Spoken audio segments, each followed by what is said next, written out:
Profesor Alfredo, adelante. Muchas gracias. Bueno, agradecer a Cladea por la oportunidad que nos da de compartir algunas experiencias que damos en nuestras clases y también un poquito eh, analizando el fenómeno del COVID, ¿verdad?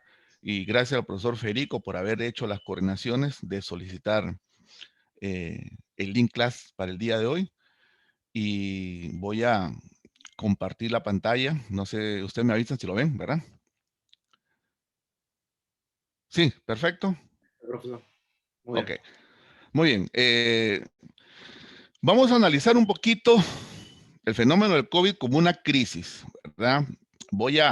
En mi ponencia voy a desarrollar 3 crisis ya muy conocidas para poder abordar con bastante claridad la crisis que estamos viviendo, la crisis económica 2020. Vamos a analizar la crisis de 1929, la que se conoció como la Gran Depresión. Vamos a analizar la crisis del 2008 y la actual crisis del 2020. Entonces voy a hacer un recuento más o menos de las 2 crisis anteriores. Me imagino que ya ustedes por sus estudios de historia económica lo conocen, pero voy a tocar algunos aspectos para traerlo a la crisis actual, a la crisis que en estos momentos estamos viviendo y para poder entender cómo lo enfrentaron ellos, cómo le estamos enfrentando nosotros, cuál es la coincidencia que tienen, si hubiera, ¿verdad?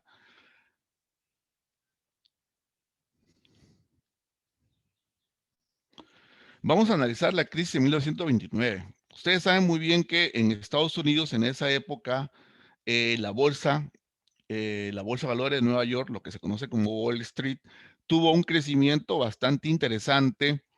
Las acciones de las empresas comenzaron a crecer, a subir como la espuma. La gente comenzó a demandar acciones. El estadounidense promedio, la clase media, en lugar de ahorrar en los bancos, comenzó a ahorrar comprando acciones. Eran poseedores de acciones de las compañías estadounidenses muy conocidas en ese entonces, y prácticamente eso se volvió un boom bursátil. Tal es así que muchas de estas familias comenzaron inclusive a sacar un crédito al banco para tratar de comprar acciones, y era tan bueno el negocio que las ganancias que tenían por el precio de las acciones les daba para pagar el préstamo y además tener una rentabilidad financiera real. Entonces, bueno, muchas familias comenzaron a comprar acciones, a endeudarse con los bancos. Las acciones garantizaban el préstamo, porque claro, las acciones iban al alza y había prácticamente un boom bursátil. Y así comenzaron muchas personas y muchas familias a comprar acciones, a comprar acciones. La bolsa comenzó a crecer, pero ustedes saben muy bien que por los estudios de microeconomía,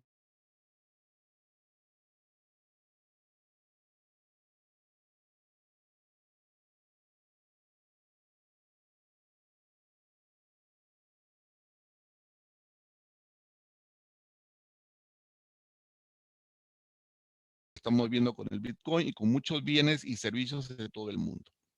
El precio del petróleo puede subir a un precio de 140 como llegó en el año 2003, y hoy en día tenemos $40.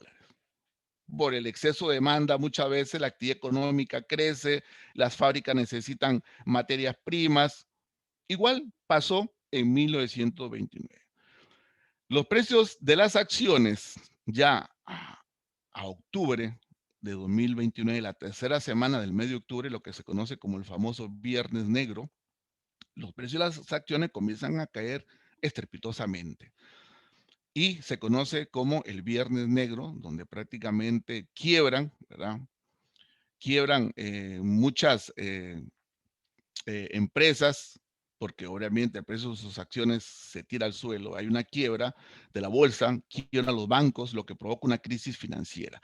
Esta crisis financiera obviamente no solamente se da en Estados Unidos, salpica también a otros países del mundo, porque ustedes saben muy bien que no solamente los estadounidenses podían comprar acciones en la bolsa de valores. Cualquier ciudadano del mundo, cualquier empresa, cualquier fondo de pensiones, cualquier fondo privado que manejaba recursos podría comprar acciones.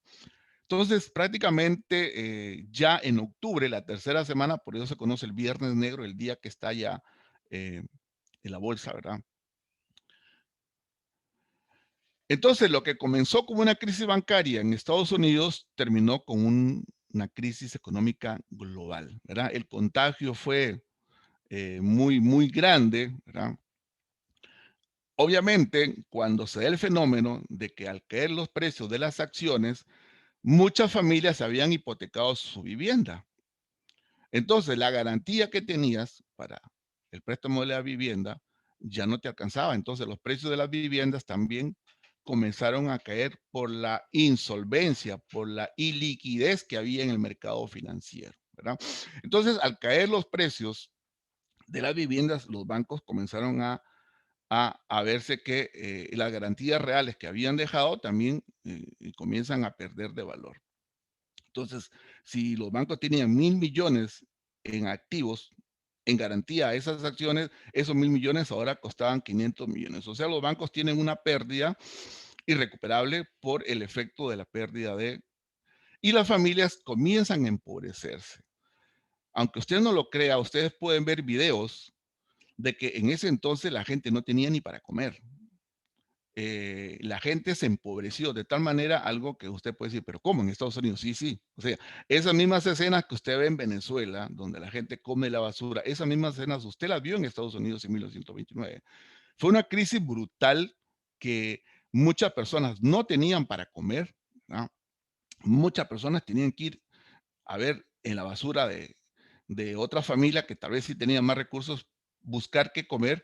Todas las familias comenzaron a empobrecerse y los más afectados justamente eran la clase media, esa familia que había ahorrado en la compra de acciones, fueron los más afectados.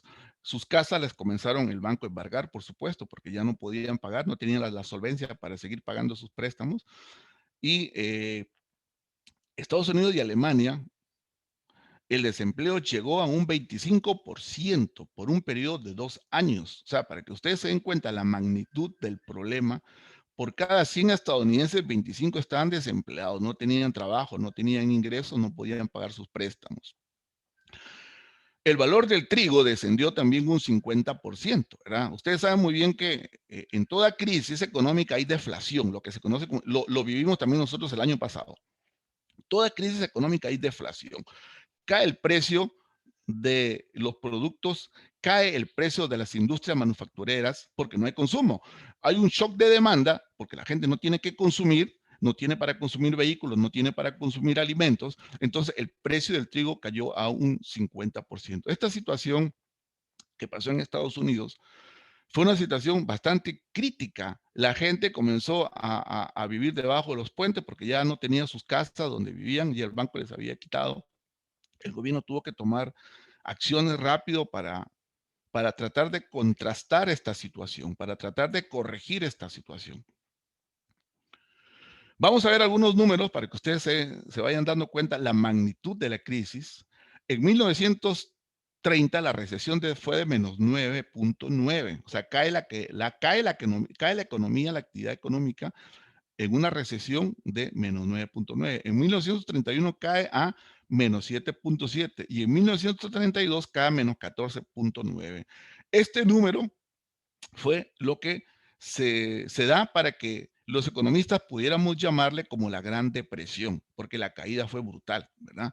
Eh, la Gran Depresión en Estados Unidos duró 44 meses. Ahora, ¿por qué duró 44 meses? Muchos economistas criticaron la manera de actuar, por supuesto, de la Reserva Federal de Estados Unidos, porque en ese momento no aplicaron la política monetaria súper expansiva que hoy día conocemos. El relajamiento cuantitativo, ¿verdad? Todo fue a través de instrumentos keynesianos, aumento del gasto, aumento de la demanda agregada.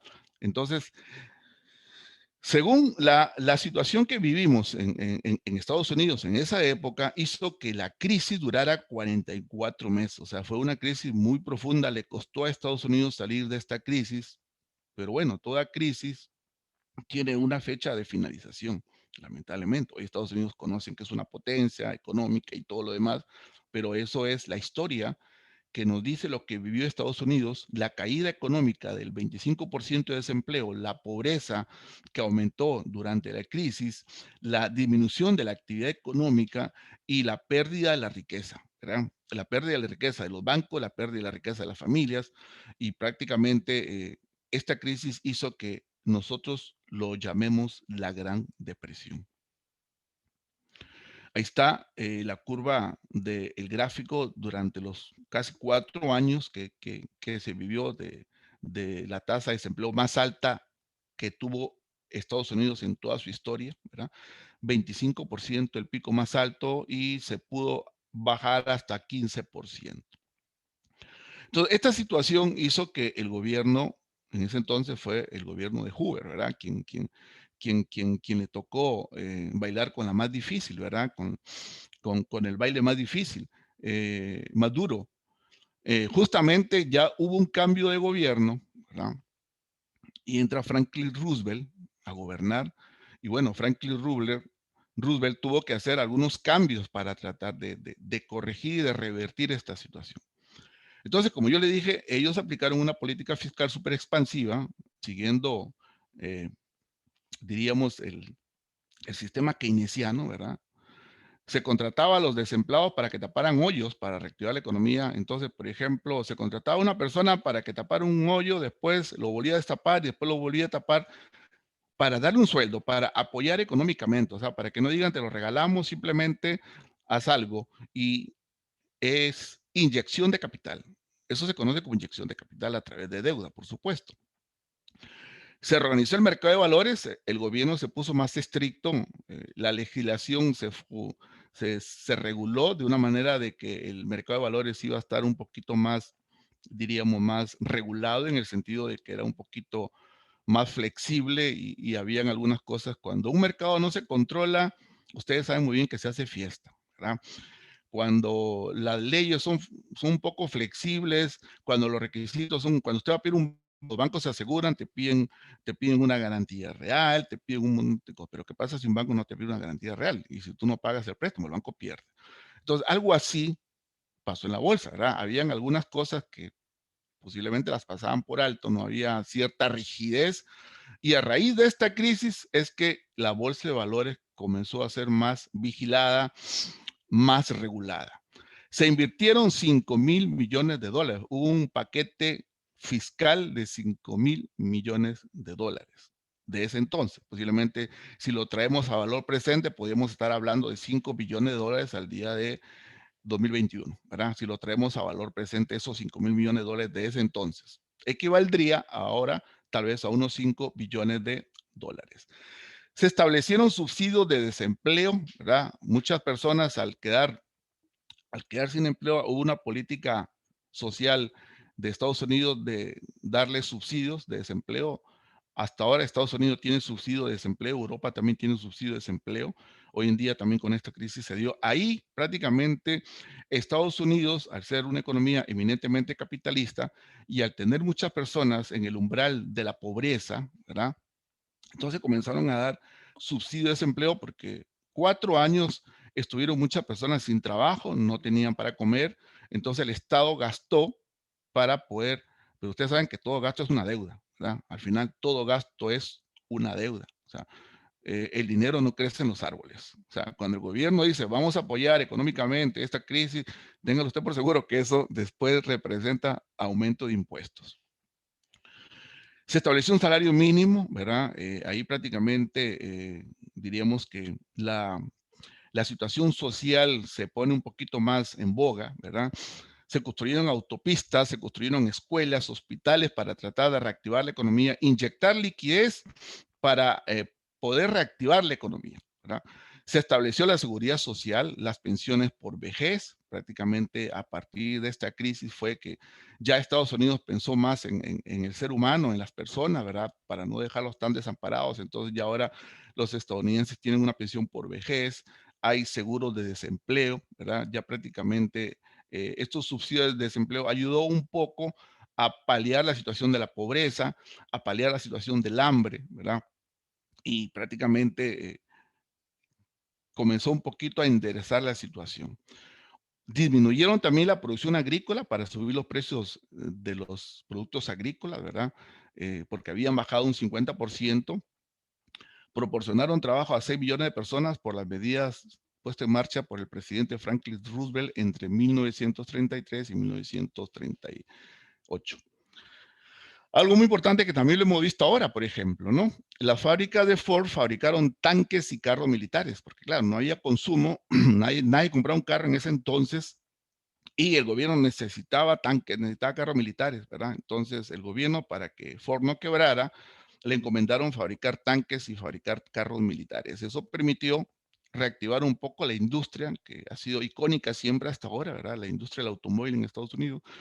Y prácticamente eso ayudó a que las fábricas no quebraran. Porque igual las fábricas, al no tener consumo, al no vender, pues iban a estar paralizadas durante buen tiempo, ¿verdad? Y las fábricas necesitaban seguir produciendo, necesitaban seguir generando empleo y necesitaban estar vivas. Entonces, una de las formas de ayudarlo justamente fue que las fábricas comenzaron a fabricar tanques y carros militares. Muy bien, así en resumen, ¿verdad? Porque obviamente no tenemos mucho tiempo, tenemos una ponencia de hora 15 más o menos, y de ahí sí, con mucho gusto las preguntas que ustedes quieran, ¿verdad? Es importante siempre la interacción. Ahora vamos a enfocarnos un poco en la crisis del 2008, ¿verdad?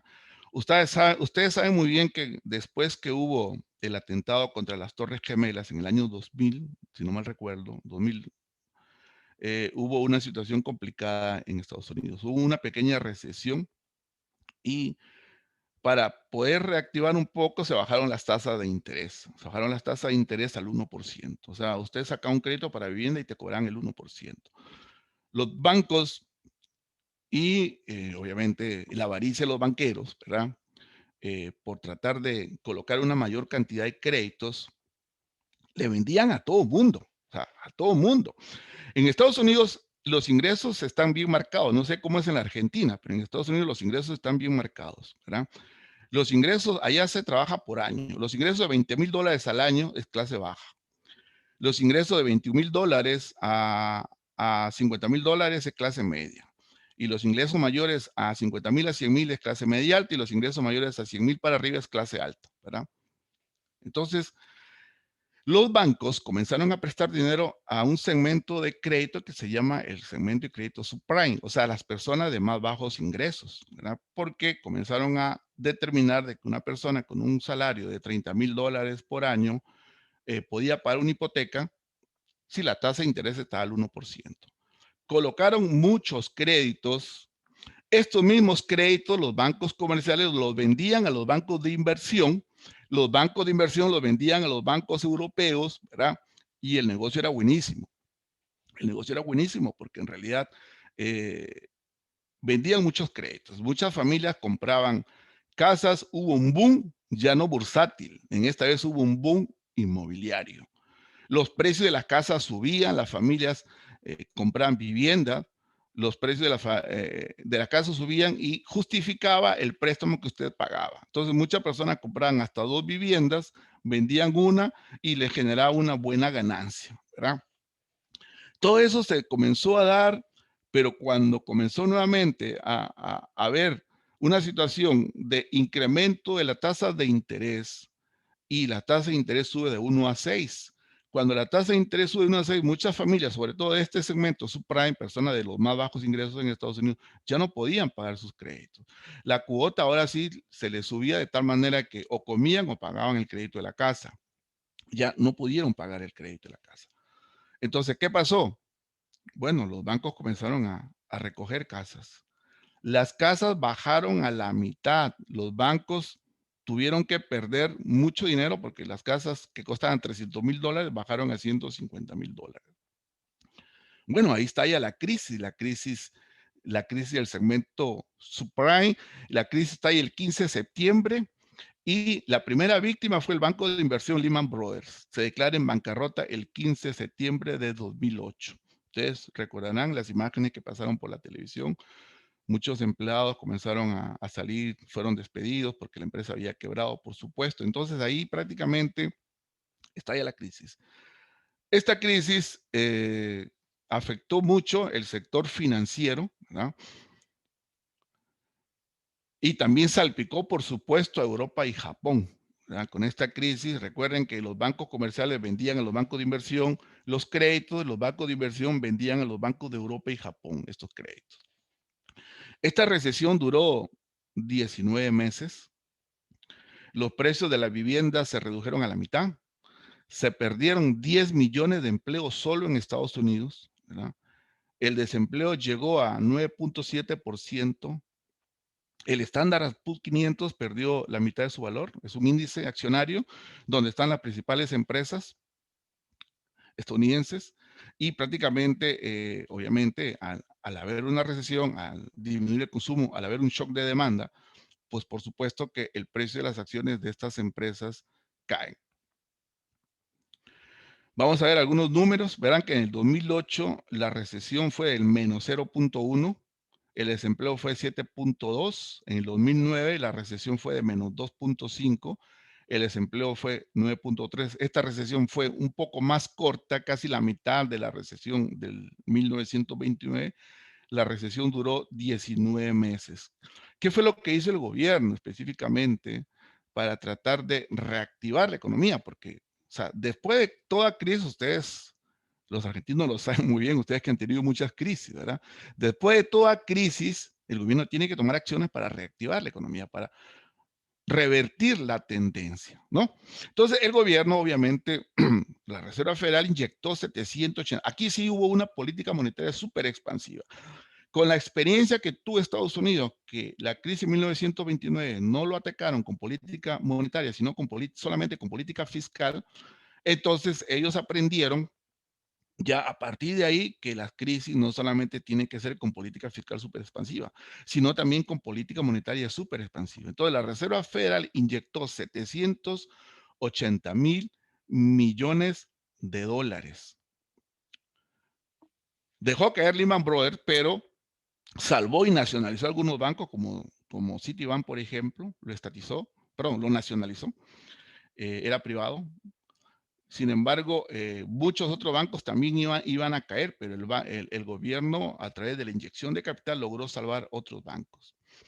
La tasa de interés nuevamente bajó a cero para tratar de reactivar la economía, reactivar el consumo, y el gobierno de Obama inyectó 400.000 millones de dólares para fomentar la creación de pymes. Igual, esto no es plata que crece de los bancos, o sea, esto es dinero que el gobierno se endeuda a través de la emisión de bonos y es dinero que hay que pagarlo más adelante, ¿verdad? Prácticamente estos préstamos que se dan son préstamos que a futuro los habitantes lo tienen que pagar a través de más impuestos. Estos dineros no es que los regala el tío Sam, no es dinero que la gente lo va a recibir, lo reciben como una ayuda, pero es dinero que nuevamente se tiene que recuperar a través de impuestos. Por eso es que toda crisis, en el momento se inyecta dinero, pero ese dinero se tiene que recuperar más adelante. Recuerden que los gobiernos no producen bienes y servicios. Los gobiernos viven de los impuestos. Y un gobierno como el estadounidense, pues es el que más vive de impuestos, porque prácticamente no es como otros países que tienen empresas públicas. Estados Unidos prácticamente privatizó todas las empresas y el gobierno vive básicamente de los impuestos.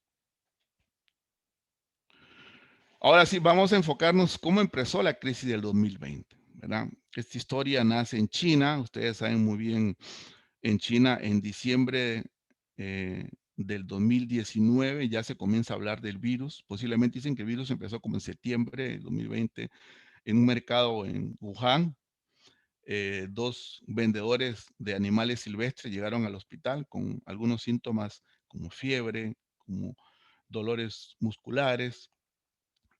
Y lamentablemente el gobierno chino aparentemente ya tenía conocimiento. Sin embargo, y aquí hay que hablar de la responsabilidad del gobierno chino. En diciembre hay una famosa fiesta a nivel mundial que viene gente de todos los países, que se llama la fiesta del Año Nuevo en China, ¿verdad? Y esa fiesta llega gente de muchos países, pero de muchos países. Congrega como a 5 millones de personas esta fiesta. Y aparentemente ya el gobierno en septiembre tenía un poco conocimiento de esto. Sin embargo, no postergó ni canceló la actividad. La actividad siempre se llevó a cabo. Claro, vinieron gente de otros países, posiblemente ya había muchos infectados, y eso fue la transmisión que se dio a todo el mundo, ¿verdad? se expandieron los europeos que visitaron China para la fiesta del Año Nuevo Chino, los americanos, los latinoamericanos y otros de otros países asiáticos. Y ahí fue, en diciembre fue que se expandió el virus. Ya en enero comenzamos a tener noticias de personas infectadas, febrero, marzo, ya llega a América Latina, ¿verdad? Entonces, el origen de la crisis es el virus, es la pandemia. O sea, ¿y qué es lo que causa esta crisis? La crisis no la causa el virus en sí, ¿verdad? La crisis la causa la suspensión de actividades masivas. Me contaba Federico que en Argentina tuvieron 7 meses de cuarentena total, ¿verdad?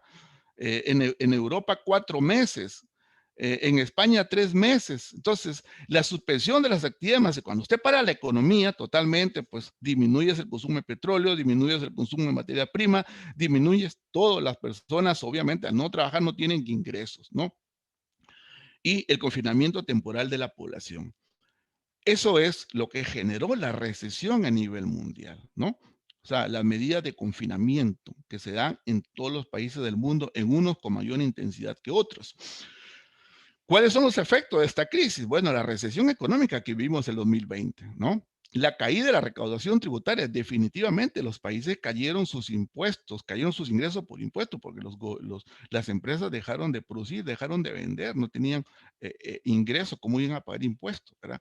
Y un incremento de la mora bancaria y la crisis bancaria. ¿Verdad? Muchas personas que tenían una deuda, o muchos comerciantes o empresarios que tenían deuda, pues obviamente si me dice el gobierno, cerremos 4 o 7 meses, ¿con qué voy a pagarle, verdad? Entonces hay un incremento de la mora bancaria, hay un incremento de la crisis bancaria.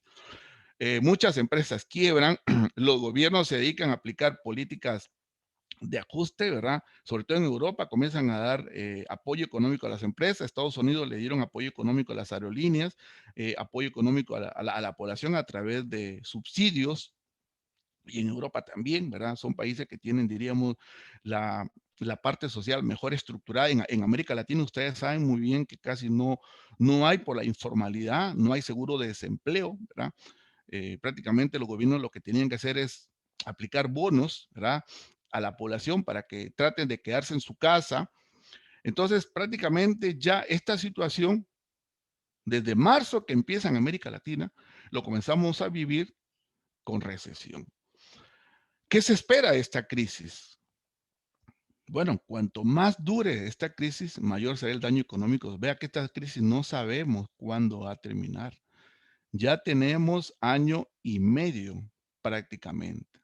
No sabemos cuánto va a durar. Porque hoy día se construyeron vacunas para una cepa, pero están saliendo otras cepas. Hay personas que han muerto estando vacunadas. ¿Cómo se explica? Bueno, sí, es que fueron otras cepas, que la vacuna no lo protegía para otras cepas. Entonces esta situación se está complicando aún más. Se pensó que iba a terminar para este año en junio, pero esta situación, todavía hay países que, Costa Rica ahorita acabamos de tener un récord en cantidad de infectados, no sé cómo están en la Argentina, pero la situación se está volviendo más complicada, ¿verdad? Ahora, esta crisis es inédita, es inédita. Solamente hasta el día de hoy en Estados Unidos hay 30 millones de desempleados, en España 4 millones, y la OIT espera que en el mundo 195 millones de desempleados. La crisis, la causa de la crisis no es el coronavirus en sí, ¿verdad? Entonces, obviamente, la situación no se va a dar hasta que la población esté vacunada y hasta que se encuentren vacunas para las nuevas cepas. Entonces, la situación se complica y prácticamente nos va a llevar a una situación no sé cuántos años, porque ningún epidemiólogo y ningún economista puede decir cuándo va a acabar esta crisis, porque no se sabe. Entonces, la insolvencia que existe, porque obviamente las empresas no venden, al no vender no tienen ingresos, ¿verdad? Entonces, esta crisis, su origen no es financiero, como las dos crisis anteriores.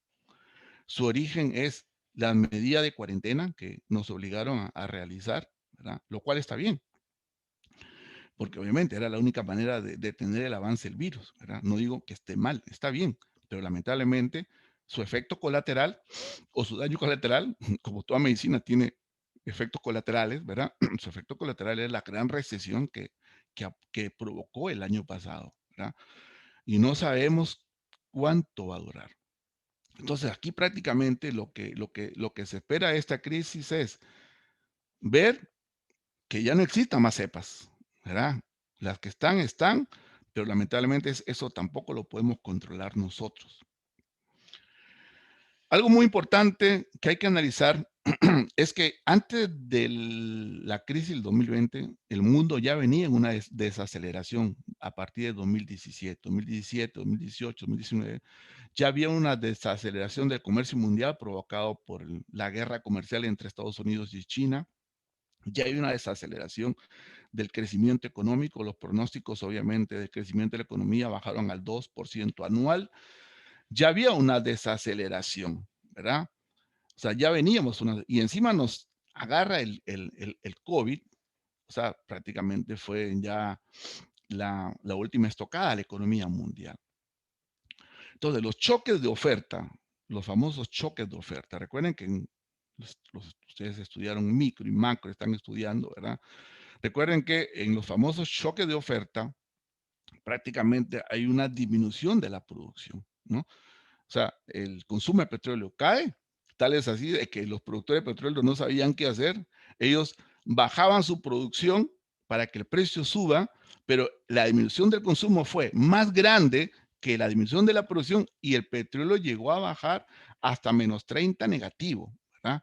¿Cómo se explica eso? Menos 30 negativo. Sí, es que los barcos estaban rodando por todo el mundo buscando quién les comprara el petróleo porque nadie los quería comprar. Entonces era más barato regalarlo que tener un cliente. Entonces, ese shock de oferta generó la recesión económica, ¿verdad? El no tener consumo, la gente no tenía trabajo, los subsidios que le daban eran no había transporte, el transporte se paralizó, se paró el transporte público, el transporte privado, entonces el consumo de petróleo cae de tal manera que los países miembros de la OPEP no pudieron hacer que el petróleo suba. O sea, el petróleo se mantuvo en $20 prácticamente el año pasado, ¿verdad? Por supuesto, los choques de demanda agregada, al no tener ingresos de la gente, al no tener salarios, al no tener ingresos de las empresas, hay una disminución de la demanda. Y esa disminución de la demanda pues, desplaza la curva de demanda hacia la izquierda, ¿verdad? Y hay una disminución del consumo, una disminución de la producción. Los problemas de liquidez, las empresas, bueno, ¿y ahora qué hago? No tengo dinero para pagar mi planilla. Pero bueno, los gobiernos fueron prácticamente la mayor cantidad, me imagino que la Argentina también, los gobiernos comenzaron a prestar dinero a las empresas para que no cierren, para que se mantengan, ¿verdad? Y comenzaron a dar ayuda económica a las familias para que por lo menos tengan lo básico para los famosos bonos, ¿verdad? En Ecuador, por ejemplo, el gobierno iba a las casas y les entregaba una canasta de víveres. Aquí en Costa Rica dieron bonos por $200 mensuales más o menos a las personas que se quedaron sin empleo, ¿verdad? No sé en Argentina cuántos fueron los bonos, me imagino que también hubo bonos. ¿Cuántos fueron, Federico, en Argentina los bonos que dieron?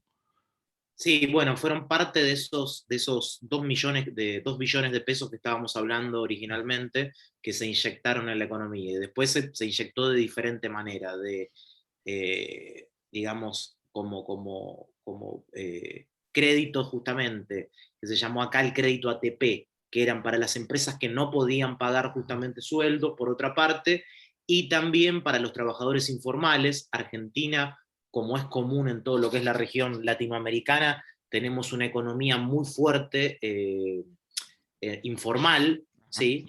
Que cuando vos ves cómo evolucionó en este año justamente el empleo, ¿sí? El empleo formal no cayó tanto, pero el informal se desplomó totalmente. Entonces, esos 2 billones fueron básicamente a cubrir esos 2 baches que había.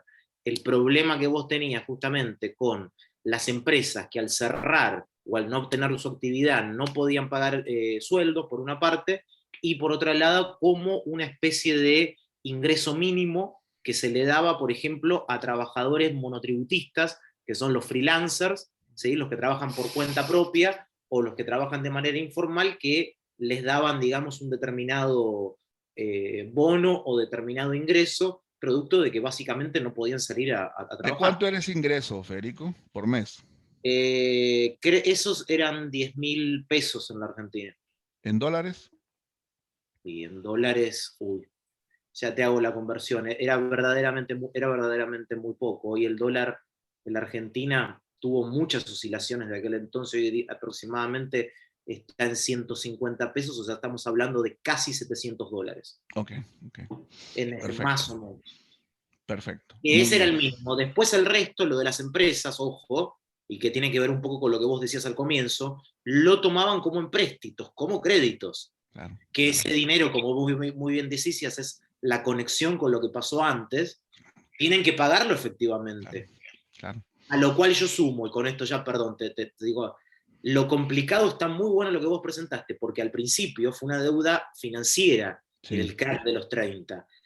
Hoy tenés justamente el problema de liquidez, como en la época de la subprime, el sí, dinero en el mundo no vale nada y sí, las inyecciones de dinero son terribles, y la acumulación de la deuda, como en el 30, es altísima. sí, El otro día en Twitter, si quieren después se los comparto, es súper interesante, sí, hay un gráfico de un economista que muestra que la acumulación de la deuda soberana en países emergentes y en países centrales, hoy en los países centrales está al mismo nivel que en el periodo de entreguerras, efectivamente. posterior a la Primera Guerra Mundial, que tiene también relación con lo que vos decías. Entonces yo, como para sumarle un poco a la visión que vos estás planteando, que estoy de acuerdo totalmente, hoy tenés lo inédito de esta crisis, no solamente es que no sabes cuándo vas a terminar, sino que tenés el problema de liquidez Sí, más el problema de deuda, una efectivamente. combinación de las dos crisis anteriores que perfectamente explicabas.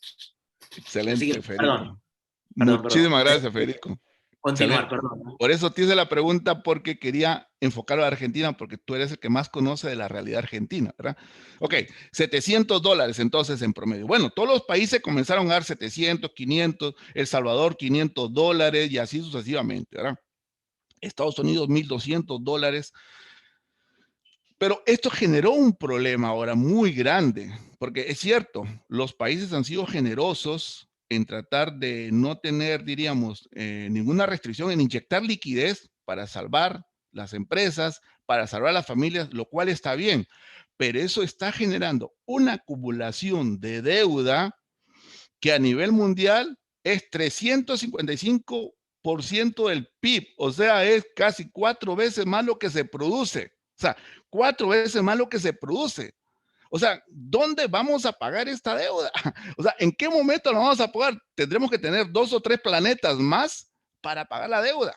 O sea, es 4 veces más lo que se produce para que, o sea, para que sean una idea, que la próxima crisis no va a ser ni coronavirus, no va a ser ni una deuda financiera, va a ser una crisis de deuda. O sea, la acumulación de deuda que se está creando es increíble. Hoy en día nadie lo ve porque, bueno, todos estamos preocupados por salvarnos del coronavirus, pero la acumulación de deuda es, hasta ahora, es 4 veces más lo que se produce. Entonces necesitaríamos 3 planetas más para pagar esa deuda. El desempeño de la economía mundial ya era débil ante la pandemia, o sea, esto no hay que negarlo, ¿verdad? Y aquí quiero hacer algo, un énfasis muy importante. Los países que estaban endeudados van a ser los que más le va, o sea, a los que más le va a costar, por ejemplo, en América Latina, Argentina y Brasil. Son los que más le va a costar salir de esta situación.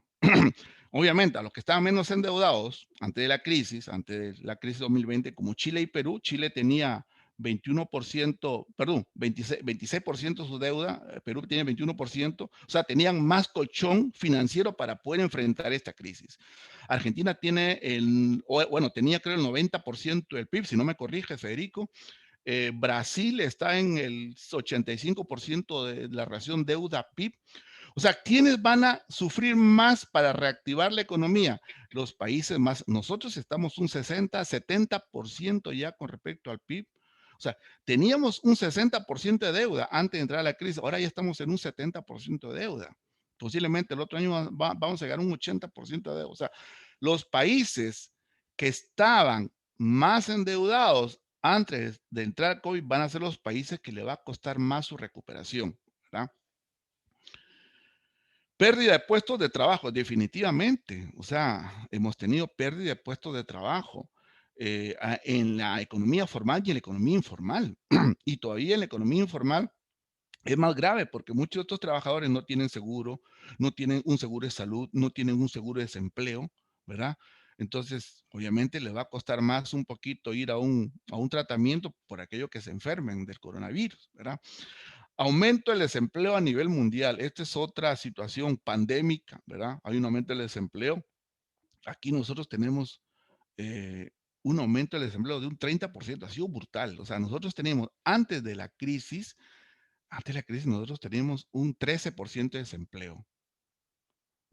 Con la crisis ahora tenemos un 30% de desempleo. O sea, el desempleo ha crecido y lamentablemente tenemos 1 millón todavía de trabajadores en la informalidad. O sea, el 50% de nuestra economía es informal, el 50% es formal y la economía formal todavía se está sosteniendo de una u otra manera, porque muchas de estas personas que trabajan en la economía formal tienen un seguro de desempleo, pero el que no trabaja en la economía formal no tiene un seguro de desempleo, no tiene un seguro de salud, ¿verdad?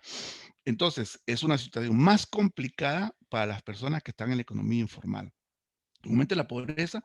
Nosotros teníamos 20% de pobreza antes de entrar al COVID. Hoy tenemos 30% de pobreza.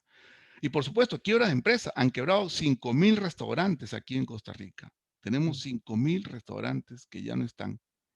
O sea, quebraron o cerraron temporalmente hasta que esto mejore, porque los alquileres no te lo querían bajar. Entonces no podías operar con costos fijos altos frente a ingresos que eran una incertidumbre. Entonces, esta situación de la disminución del aparato productivo nos va a afectar recuperarnos. No vamos a tener los mismos niveles de crecimiento que teníamos pre-pandemia. Los crecimientos que vamos a tener post-pandemia van a ser por debajo de los niveles de crecimiento que teníamos pre-pandemia. Vamos a hacer unos números muy interesantes y aquí voy a anotarlo porque quiero captar su atención acá, ¿verdad? Lo quiero anotar para que ustedes lo comparen y lo analicen. El país más afectado fue España. España, ojo, el año pasado la recesión fue de menos 11%. Ha sido el país más afectado por la pandemia. Estados Unidos, el Fondo Monetario Internacional, los pronósticos que tenían para Estados Unidos fueron de menos 8%. Sin embargo, Estados Unidos se reacomodó muy rápidamente y la disminución del año pasado de su recesión solamente fue menos 3,5%. Ahora, algo muy importante, el FMI está siendo, para mi modo de ver, bastante optimista, ¿verdad? Está planeando de que vamos a pasar de menos 3% de una recesión a un crecimiento mundial del 6% el 2021 y 4,4% el 2022. A mi modo de ver, son proyecciones muy optimistas, porque todavía tenemos una situación que no se ha solucionado. Francia también tuvo una caída bastante fuerte. Italia también tuvo una caída bastante fuerte. ¿Por qué recalco estos tres países? Por lo siguiente. Número uno, fueron los países más afectados con la crisis del 2008. Entonces, Francia, Italia, España fueron los países más afectados en la crisis del 2008. Y ahorita vamos a ver otro indicador que lo voy a relacionar con el otro indicador. Entonces, estos países, estos tres países, por ejemplo, a España, el Banco Central Europeo le prestó 200,000 millones de euros. A Francia, el Banco Central Europeo le prestó 300,000 millones de euros, ¿verdad? Esto obviamente va a significar un crecimiento de la deuda, que lo vamos a ver más adelante. Y Canadá, obviamente, sí, ha tenido una caída un poquito más drástica que Estados Unidos. Pero a mí me llama la atención de Estados Unidos la situación, cómo logró revertir Estados Unidos. Estados Unidos ya para mayo, junio, debe tener vacunado a la gran mayoría de su población. Estados Unidos fue muy audaz en invertir en las vacunas, ¿verdad? Obviamente tenía los recursos para hacerlo. Hizo contrato con Pfizer, con AstraZeneca, con Johnson Johnson, con todas las farmacéuticas. Entonces Estados Unidos va a tener 500 billones de vacunas para vacunar a su población. Pues su población son como 300 millones, o sea, le va a sobrar como 200 millones de vacunas, ¿verdad? ¿Eso qué significa? Que Estados Unidos, en la medida que Estados Unidos logre vacunar a toda su población en agosto, septiembre, Estados Unidos va a ser más rápido para reactivarse. Posiblemente Estados Unidos sí crezca un 6% el otro año, ¿verdad? Posiblemente sí. Pero estos tres países que están aquí, es muy difícil que logren estos niveles de crecimiento. Le voy a decir por qué. Ok, más adelante les digo, porque nada más quiero que retengan esos tres países, ¿verdad? Que en realidad han sido los más golpeados con la pandemia, económicamente hablando, ¿verdad? Económicamente hablando, han sido los más golpeados. Y este crecimiento, recuerden que estos son pronósticos. Le dije que el año pasado el Fondo Monetario Internacional pronosticó una caída de -8 para Estados Unidos. Sin embargo, la caída fue de -3.5, ¿verdad? Son pronósticos que en realidad siempre los van ajustando cada semestre, los van ajustando. Pero sí, a mi modo de ver, yo pienso que nuestra economía no se va a recuperar tan rápido el otro año. Que sí se va a recuperar, pero no a ese número de 6%. Ok, vamos a ver también algo muy importante, ¿verdad? Que quiero recalcar. Todos los países tuvieron recesión el año pasado. El único país que no tuvo recesión fue China. China tuvo un crecimiento el año pasado de 2.3%. A nivel de nuestro continente, el país que ha tenido una caída más grande ha sido México y Brasil, ¿verdad? También está Argentina, lo vamos a ver más adelante, ¿verdad? Pero los más, economía más grande de América Latina, que son por supuesto México y Brasil, México fue el que tuvo una caída más fuerte. Ahora, ¿por qué China no tuvo una caída como los otros países? Bueno, es que China controló mejor la pandemia, ¿verdad? Tuvo un éxito en el control de la pandemia. Y eso le permitió a China después seguir produciendo sin ningún problema. Entonces, China prácticamente, sí, posiblemente crezca en el 2021 un 8,4%, porque ya aumentó el consumo de petróleo, ya aumentó el consumo de materias primas, porque nuevamente la maquinaria china se comenzó a andar nuevamente. Algo muy importante que rescatar aquí es que América Latina, como todos, ¿verdad? Caímos un -7%, o sea, tuvimos una caída bastante fuerte comparado con el continente europeo, ¿verdad? Tuvimos una caída mayor y lo vamos a ver ya después por qué es que se da esta situación, ¿verdad?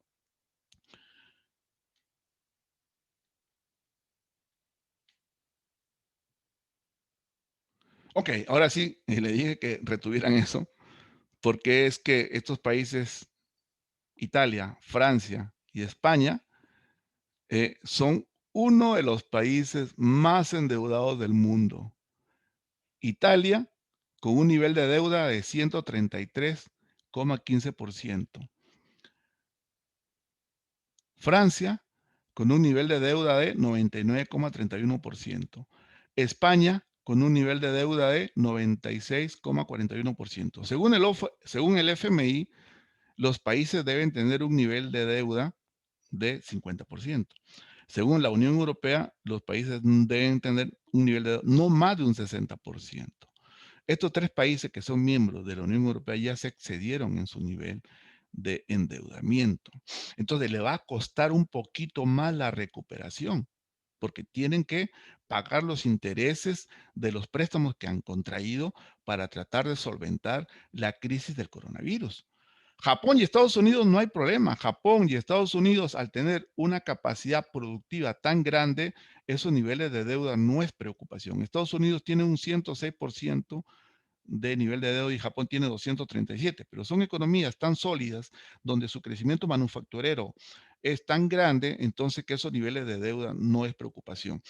Estos tres países que les he mencionado, al ser países prácticamente que el aparato productivo no se compara con Japón ni con Estados Unidos ni con Alemania, porque Alemania igual, Alemania no es un país que está tan endeudado, sin embargo es el país que mejor ha enfrentado la situación porque es un país que financieramente se ordena mejor, financieramente es un país que se administra mejor y es un país que no tiene casi problemas de niveles de endeudamiento. Sin embargo, estos tres países que fueron sobrevivientes de la crisis del 2008, sobrevivientes en el sentido de que prácticamente en la crisis del 2008 estos países casi se fueron junto con Portugal y Grecia, ¿verdad? Y vean que Grecia no ha salido de la crisis del 2008. Grecia tiene todavía un 176% del nivel de deuda. Cuando estalla la crisis del 2008, Grecia tenía un 160% del nivel de deuda. Y Portugal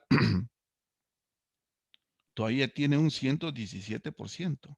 Estos dos países, junto con España, Italia, Francia, fueron los países más afectados en la crisis del 2008. Entonces, le va a costar un poquito más recuperarse de esta crisis, ya que tienen rezagos todavía del 2008. Y hay algo muy importante aquí, y lo voy a decir.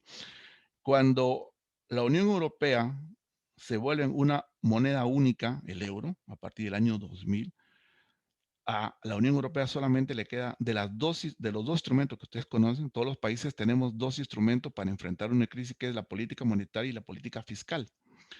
Argentina tiene la política monetaria y la política fiscal. La política monetaria contrarresta la crisis junto con la política fiscal. Estos países, al ser miembros de la Unión Europea, ya no tienen la política monetaria, solamente les queda la política fiscal. Entonces, eso les hace aún más difícil, mucho más difícil recuperarse de esta crisis. Vea que le costó recuperarse de la crisis del 2008 y le va a costar más recuperarse de esta crisis, porque al no tener la política monetaria, entonces toda su estrategia va a estar en la política fiscal, mayor nivel de endeudamiento, mayor nivel de endeudamiento y mayor nivel de endeudamiento. Entonces le va a costar mucho más salir. No creo que el otro año salgan con un crecimiento positivo estos países. Le va a costar mucho más salir, porque su única herramienta que tienen para salir de esta crisis es la política fiscal. Ya no tiene la política monetaria porque la Unión Europea es una unión monetaria. Entonces, las políticas monetarias las dicta el Banco Central Europeo para todos los 27 países miembros de la Unión Europea. Perdón, una pequeña acotación, si me Sí, permite, profesor. claro, Me claro, parece con mucho gusto. brillante lo que acaba de indicar y está dio en el clavo con esto que acaba de mencionar del caso de Grecia y demás, con respecto al tema de las estimaciones de cuánto va a crecer el mundo, de cuánto van a crecer los países y demás. Tomaba el caso de Grecia, como bien decía, justamente el tema de la ausencia de posibilidad de tener política monetaria. De hecho, el concepto de soberanía se empieza a discutir a partir de la creación de la Unión Europea, ¿no? Pero tal es el tamaño de la crisis que creo que lo que acaba de decir es fundamental. Yo me acuerdo justamente en el 10 años, pensemos que cuando tuvimos la crisis en términos monetarios, la crisis de la subprime, los próximos 10 años en el mundo tuvimos el dinero regalado. Sí, sí. La tasa monetaria, la tasa de referencia de la Reserva Federal oscilaba en el 0,25%, eran tasas negativas en ese momento. Tuvimos tasas negativas durante 10 años. Y me acuerdo, 10 años después todavía estaba en el Banco Central Europeo Mario Draghi, todavía Mario Draghi. Decía, el próximo presidente del Banco Central Europeo va a ser el que va a tener que reacomodar la política monetaria. Entonces, le corrió un poco el cuerpo a la situación y le pateó obviamente al presidente siguiente del Banco Central la responsabilidad de volver a regularizar el tema de las tasas de interés, que le pega de lleno a la política monetaria. Después sucedió esto. Además, claro. Entonces, el valor del dinero en el mundo, en los próximos, me animaría a decir, tomando del 2008, como decía usted, para acá, en los próximos 20 años, el dinero no va a valer nada prácticamente. Sí, porque entre lo que fue ese episodio en el 2008, una política monetaria que no se regularizó, sumado a lo que vino después, sumado a ese volumen de deuda, multiplicado por 4, como usted decía antes, es una crisis evidentemente sin precedentes. ¿Sí? Claro. Me disparó lo que mencionaba de la deuda, las cuestiones monetarias y el caso de Grecia, ¿no? Un pequeño aporte, pero me parece que es... No. Muchas gracias, más bien, Federico. Así la clase se hace más interactiva. Importante tu aporte. En esto que acaba de indicar, me parece que es como tangencial el punto en el que tocó, verdaderamente como para, y coincido plenamente, como para tener dimensión real de cuál es el problema Claro. que tenemos y que vamos a tener en los próximos años. Me parece sumamente importante esto último que acaba de indicar. Pequeño aporte, no lo interrumpo más. Muchas gracias, Federico. Excelente, muchas gracias. Sí, y algo muy importante que recalcar, que justamente los países, diríamos, los más ahorradores de la Unión Europea, se oponían a que le presten los 300.000 millones de euros a Francia y los 200.000 millones de euros a España. Alemania, por ejemplo, Alemania. Se oponían rotundamente en el 2008 y actualmente, porque claro, ellos dicen, nosotros somos disciplinados, nosotros somos organizados, pero estos no, estos países no son. Estos países hacen fiesta con los recursos y siempre le vamos a estar prestando dinero, ¿verdad? Y vean que es un problema de nunca acabar. O sea, no se solucionó. El nivel de deuda de la crisis del 2008 en Grecia era 170%, más bien aumentó un 16% el nivel de deuda de Grecia. Grecia fue el primer país que explotó dentro de Grecia esa fue el zona. primer país que explotó. En la zona euro hubo varios, y de hecho la crisis de la Unión Europea y de la moneda única, tener una moneda única le costó a Europa 50 años. Claro. Prácticamente, 50 años de crear, o sea, es algo evidentemente bastante complejo, que empieza a ser obviamente cuestionado fuertemente, porque a pesar de esto, el motor verdadero de Europa sigue siendo Alemania y Francia en menor medida, pero Alemania en mayor medida.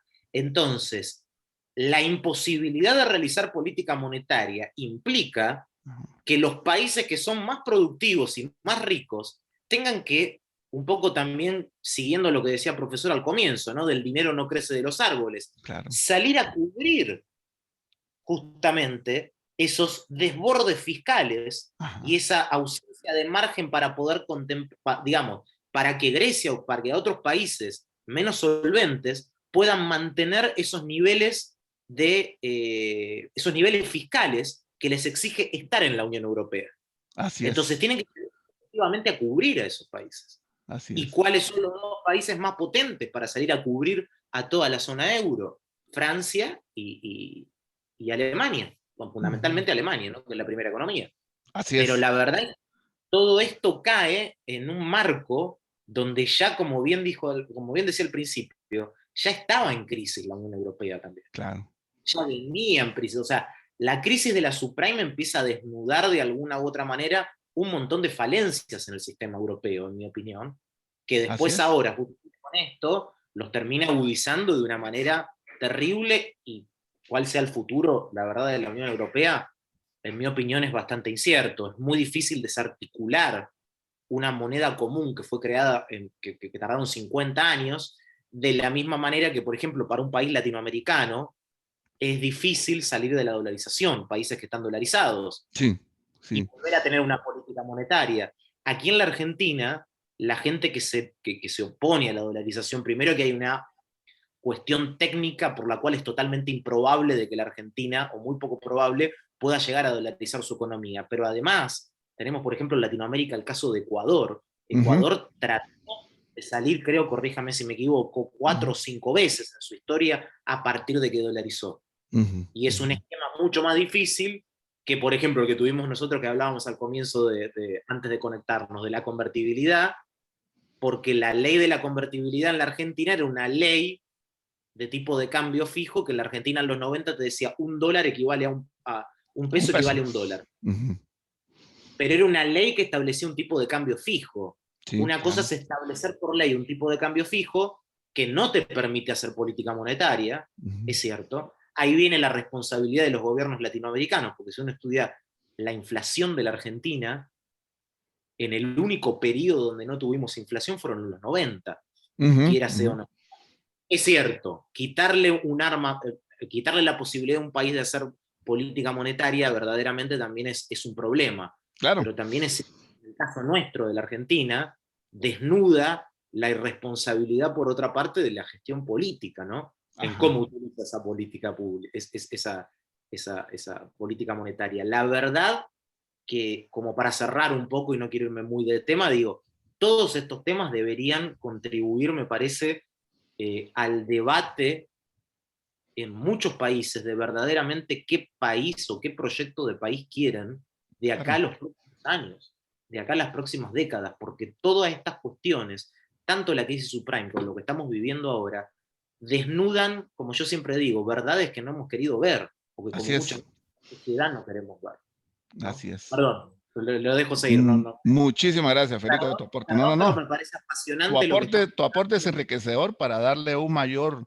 fortaleza a las pero exposiciones. lo menciono porque me parece importantísimo y tangencial lo que está presentando. Excelente, muchas gracias, Federico.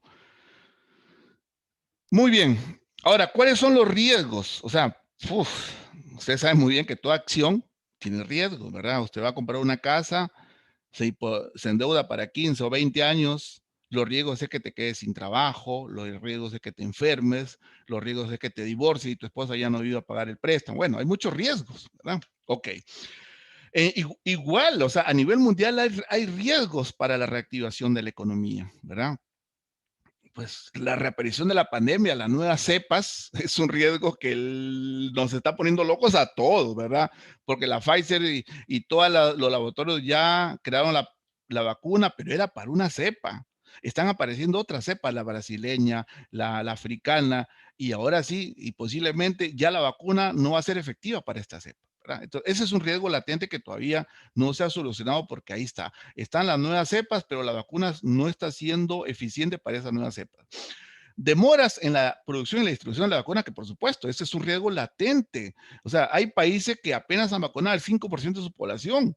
Estados Unidos ya tiene el 70% de su población vacunada. Chile creo que tiene el 15 o 20% de su población vacunada, ¿verdad? Por más que se quiera avanzar, ¿verdad? O sea, hay una demora en la producción y distribución de las vacunas. No está llegando en la forma que debe llegar a todos los países del mundo.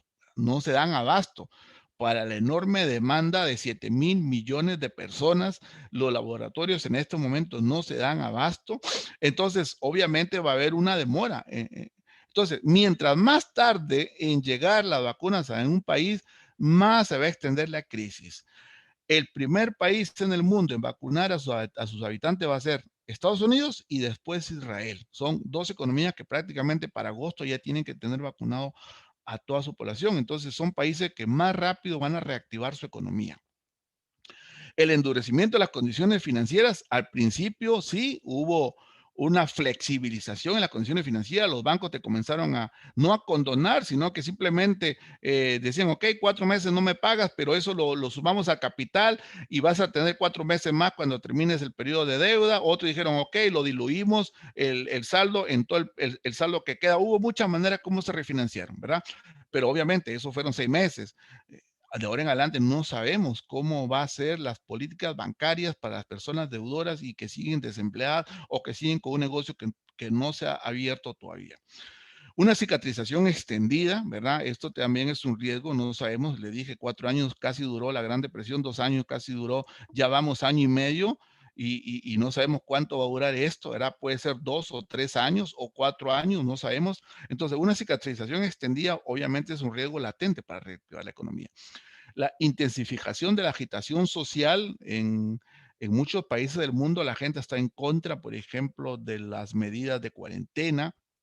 Ha habido marchas de gente antivacuna, ha habido marchas de personas como en Colombia que están en contra de incremento de impuestos y lo obligó al gobierno a prácticamente a dejar sin efecto esa medida.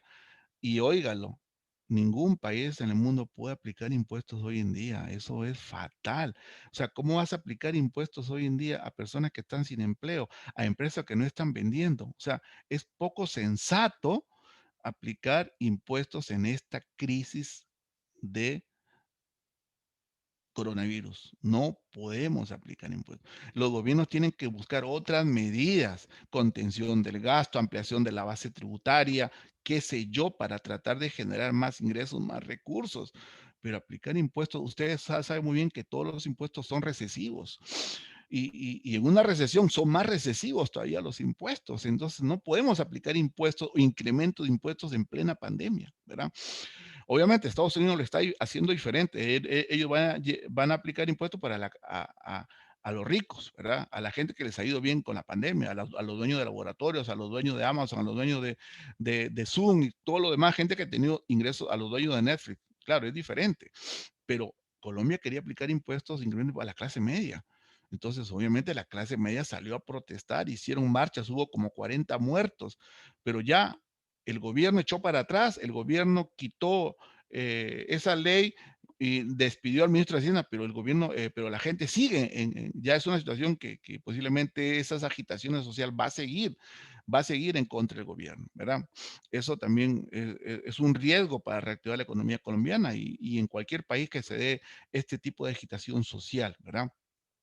Mayor frecuencia de las catástrofes naturales. Estamos viendo por el cambio climático muchas catástrofes naturales en el mundo, que también va a ser difícil porque hay que gastar dinero para poder enfrentar estas catástrofes naturales. Y esto es lo que decíamos, ¿verdad?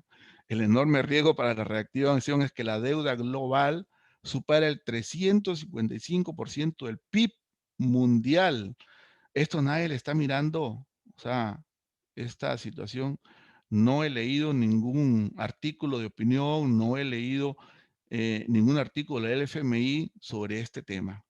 Este tema va a ser la próxima pandemia. O sea, la próxima pandemia va a ser la crisis de la deuda. ¿Cómo los países van a hacerle frente a la deuda? Pues obviamente subiendo impuestos, no hay otra. Y subís impuestos, recesas nuevamente tu economía, ¿verdad? Todo incremento de impuestos en cualquier economía es recesivo, ¿verdad? Entonces, esta situación va a ser muy, muy difícil de consolidar, de llegar a reactivar la economía, porque tenemos un nivel de endeudamiento, como le dije, necesitamos 3 planetas para producir, para poder pagar la deuda, ¿verdad? Con un planeta no nos alcanza. Muy bien, hay otro problema también, ¿no? El año pasado tuvimos recesión y deflación, o sea, los precios de las materias primas estuvieron por debajo, estuvieron negativos, pero ya ahora nuevamente China ha comenzado a andar la maquinaria, nuevamente se está produciendo, entonces hay un incremento en los precios de los alimentos, hay un incremento de los precios de la energía, hay un incremento de los precios de los metales, ¿verdad? Prácticamente a partir ya del 2020 tenemos ya un incremento de los precios. Y eso, ojo, es preocupante, porque una inflación en plena recesión, eso se llama estanflación. Y la estanflación es más peligrosa que una recesión con deflación.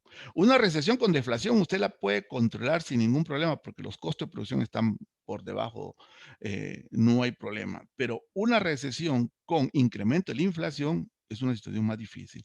Entonces, eso incrementa el costo del dinero, o sea, incrementa los costos de producción, incrementa los costos del petróleo, posiblemente el precio del petróleo va a llegar nuevamente a los niveles que estaba, es muy probable.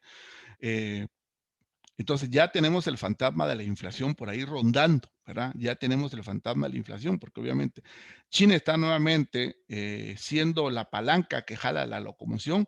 Y claro, cuando hay un exceso de demanda, los precios tienden a subir. Entonces, esto es un índice de precios al 2016, ¿verdad? Todavía no estamos a los niveles del 2011, por supuesto, pero sí, podemos llegar a esos niveles. Ahora sí, el precio del petróleo, ¿verdad? O sea, el 2013, como le dije, el petróleo estaba en 120, Venezuela estaba feliz de la vida, ¿verdad? Después los precios del petróleo caen a un promedio de $40, en la crisis cae a $20, ¿verdad? El año pasado el petróleo cayó a $20. Hoy en día el petróleo ya comenzó a subir, nuevamente llegó a los niveles de $60, ¿verdad? Entonces prácticamente hay precios que puede subir entre $100, como puede bajar a $20, ¿verdad? Hay ese intervalo de confianza, ese intervalo que posiblemente el petróleo se va a mantener en $60 hasta el 2024, según los pronósticos, ¿verdad? Pero igual, $60 está por encima de los 20 que tuvimos el año pasado. Entonces, el incremento de las materias primas, el incremento del petróleo de 20 a $60, posiblemente vamos a tener el fantasma de la inflación en el 2021 y en el 2022, y eso por el efecto de Fischer, por la ley de Fischer, nos dice que si sube la tasa de inflación, automáticamente sube la tasa de interés. Tiene que subir la tasa de interés definitivamente para acomodarse, para tener ingresos reales. Muy bien, ahora sí vamos a ver ya las economías de las Américas, ¿verdad? lo que nos corresponde a nosotros, ¿verdad? Algo muy importante que quiero recalcar acá. Quiero detenerme en estos 3 países: Brasil, Argentina, Chile y Perú, ¿verdad? Yo les había dicho que los países más endeudados, ¿verdad?, eran Argentina y Brasil. Y Argentina tuvo una caída el año pasado de menos 10%. Perú fue el que tuvo una caída más grande. Perú tuvo menos 11,1%. Bueno, problema de la inflación, Argentina ya es un problema recurrente. No lo vamos a decir que va a ser por la pandemia, ¿verdad? Argentina el 2020 ha tenido un 42% de inflación, ¿verdad? Pero ya estamos viendo en Chile, estamos viendo en Perú, inflación del 3% en Chile en el 2020, 1,8 en Perú, 8%, perdón, 3,2 en Brasil. Ahora, esta disminución del aparato productivo ha generado un desempleo en Brasil más alto, 13,2, en Argentina 9,3, 7,6 y 8,2 en Perú y Chile. Entonces, aquí lo que hay que mirar hoy en día, básicamente, sabemos que Argentina y Venezuela, pues Venezuela cayó un 30%, pero son 2 casos muy especiales, ¿verdad? Argentina y Venezuela tienen un problema inflacionario, ¿verdad? Venezuela tiene 2.355 de inflación, ¿verdad? Venezuela va a tener decrecimiento de su economía los próximos años que vienen, porque ya es una situación ya insalvable. Venezuela tendría que haber solamente un cambio de gobierno y un giro a una economía de mercado para nuevamente poder tener un crecimiento. Pero vean qué interesante, Argentina va a tener un crecimiento de 5,8 en el 2021 y 2022 un 2,5. Más bien aquí yo le quiero preguntar al profesor Federico que si está de acuerdo con estos pronósticos del FMI, ¿verdad? Que Argentina va a crecer un 5,8 en el 2021 y La pregunta 2,5. sería la pregunta sería con respecto a qué, porque 5,8 en realidad no es un crecimiento, sino que es un rebote técnico de la caída bestial que vos tuviste acá, Claro, en el claro. 2020. El otro día, yo no recuerdo, a ver, ya, si me disculpa un segundito, ya le digo exactamente de dónde había sacado la fuente. Es terrible porque hay pronósticos que hablan, un poco más pesimistas, justamente, de que los distintos países de la región, en el caso de la Argentina, vamos a tardar hay algunos pronósticos que hablan de 6 años Sí, para volver a los niveles pre-pandemia, o sea, para sí, volver a lo que es el 2019. sí. Justamente un informe de Bloomberg con datos de la OSD justamente estipula, en el caso de la Argentina, 6 años, justamente para volver al periodo, digamos, a tener un producto per cápita previo a la pandemia, o sea, 2019. Sí, acá hay un rebote técnico, en realidad, que también lo que uno digamos, estas cuestiones de ciclo que se dan, uno tiene que preguntarse qué efectivamente es crecimiento, ¿no? Porque estos 5,8 que están acá en esa proyección del Fondo Monetario en realidad no es un crecimiento, sino que es un rebote. Eso rebate. Fue tal la crisis de todo lo que encierra este 10% en el caso de la Argentina, estábamos hablando de la convertibilidad, que la actividad económica en la Argentina, abril del 2020, la actividad económica cayó arriba de un 26%.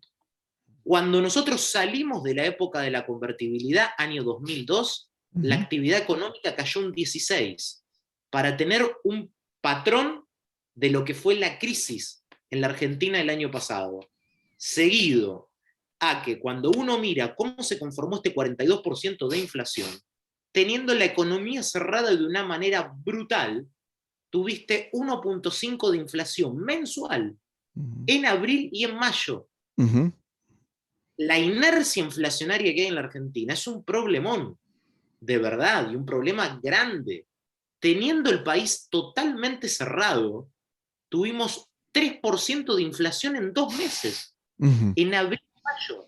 A medida que se empezó a flexibilizar, este 42, ¿cómo llegamos? En el último trimestre de lo que fue en nuestro país, la inflación promedio en la Argentina fue de 3,8, que le marcó un piso en el 2020, en el cual con total seguridad no creo que baje de 60% la inflación. Sin comentar todo lo que empezó a pasar con posterioridad, ¿no? Entonces, la verdad que sí, son pronósticos... Vea que el FMI no se anima a hacer pronóstico de inflación de Argentina para el 2021 y 2022, ¿verdad? Es que yo creo que va a ser muy complicado en el mundo, digamos, porque este tipo de asistencias, como la que yo les comentaba al principio y la que charlábamos al principio, que implican en la Argentina ya a esta altura no tiene acceso a los mercados internacionales. Claro, claro. Hoy la Argentina, si no lo recauda con impuesto, como bien decía, que no lo puede, ya la presión tributaria es bestial, si no lo encara de esa manera, en el presupuesto 2021 en la Argentina se habló de un déficit fiscal primario de 4,5.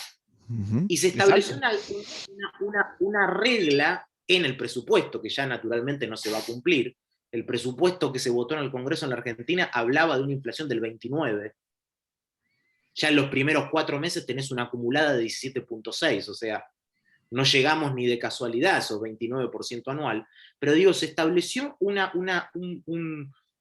regla de 60-40. O sea, que ese 4,5 del déficit primario se iba a financiar con emisión el 60% y un 40% con la renovación de la deuda en pesos que tiene el Banco Central. Hoy el Banco Central no llega a renovar en la Argentina el 80% de la deuda que tiene en pesos. Y volvimos a cortar la actividad en la Argentina recientemente, en los últimos 9 días, que implicó volver a toda esa asistencia a las empresas, subsidios y demás. Con lo cual la emisión es totalmente incierta en la Argentina. Claro, totalmente. Como lo es el déficit. Y eso que obviamente trae problemas aparejados, que como bien dice y comparto totalmente, decir que la inflación es un problema de la pandemia es totalmente ridículo en la Argentina, es un problema de años, de décadas. De años, efectivamente. Tampoco es posible en un concepto, en un contexto de tanta incertidumbre, poder pronosticar ni el déficit con las cosas que yo estoy diciendo, ni el déficit, ni la política monetaria, ni absolutamente nada. En el resto del mundo pasa igual.